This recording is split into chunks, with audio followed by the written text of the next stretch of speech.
Margaret Smith. The girl with a 50-pound cape on her back. So she's getting muscle-bound just walking up here on stage.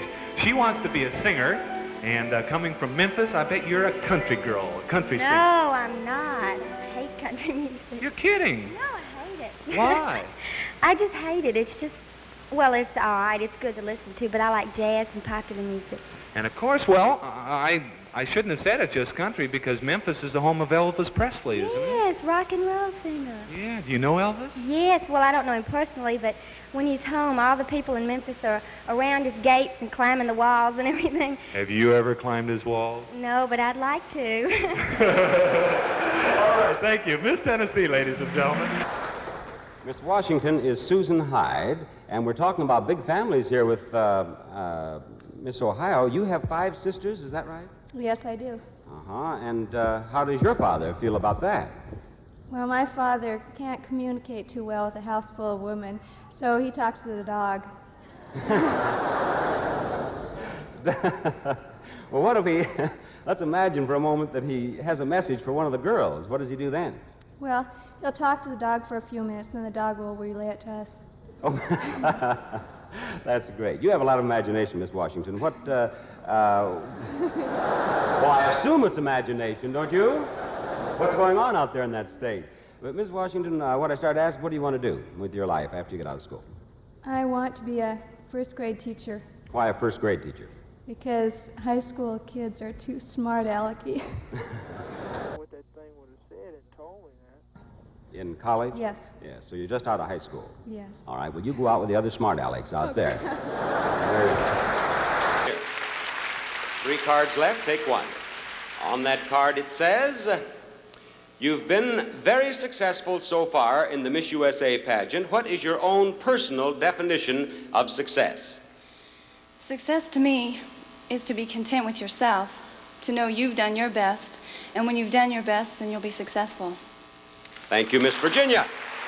I understand that you have someone you want to say hello to tonight. Yes. If you were one of our 12 so semifinalists, yes. the like word got to me. Thank you. I'd like to say hello to Well, why don't you tell us who you're saying hello to? Okay. Oh, you're making me get upset. I am? I'm trying to help, but that's the story. It started with Idaho, with my thumb over Idaho. I hope she's watching. Okay. I'd like to say hello to my girlfriend, Pat Shortle, who is deaf and was my roommate in college. Hi, Pat. I am very excited to be here. Thank you. Thank you, Miss Arizona. That was very nice. Now that you've graduated, what are your plans? I'd like to go back and get my political science master's and eventually teach in a high school or middle school. You said you were in the Berlin area when the wall came down, but things have changed over there now. The Soviet story is very different. What do you think the next major story is going to be?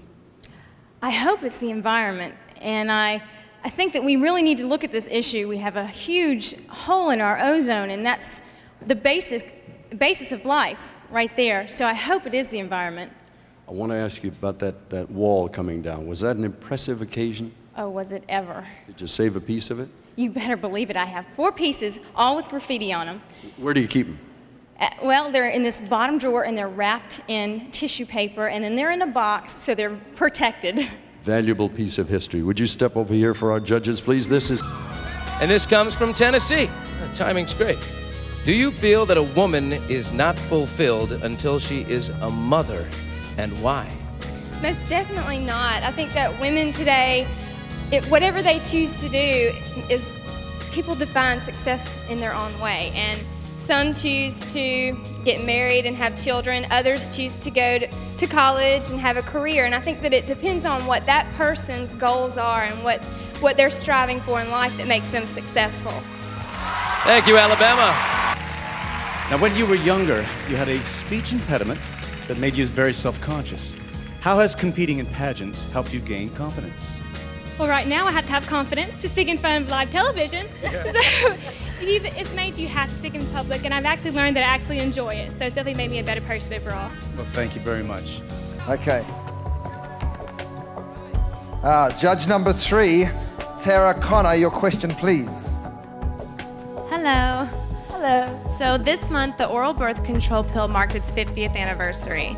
As a woman, do you believe health insurance should cover birth control pills like every other drug? Absolutely. I believe that. Thank you. Hi, Mom. I believe that birth control is just like every other medication, even though it's a controlled substance, and it's provided for free by your OB-GYN or any close by family clinic. It should be something that women should be allowed to get through their insurance because it is costly. Thank you. Thank you, Mitch. Thank you. Let's see what we have here. Judge number 5. Hey, Rumor Willis, your question, please. Recently, Time magazine revealed that 19% of U.S. undergraduate women are victims of sexual assault in college. Why has such a horrific epidemic been swept under the rug for so long, and what can colleges do to combat this?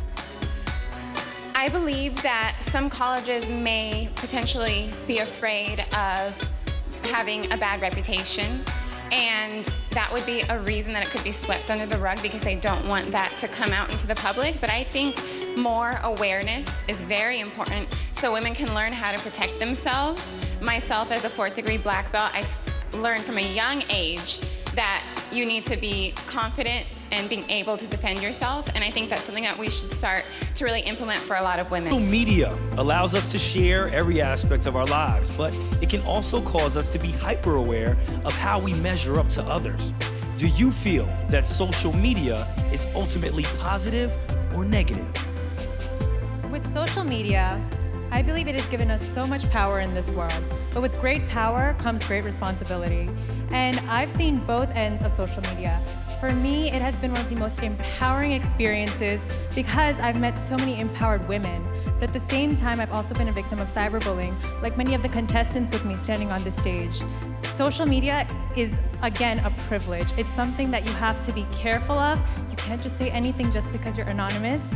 And once we realize that, that's when we can truly live in a better world for everyone. Thank you, New Jersey.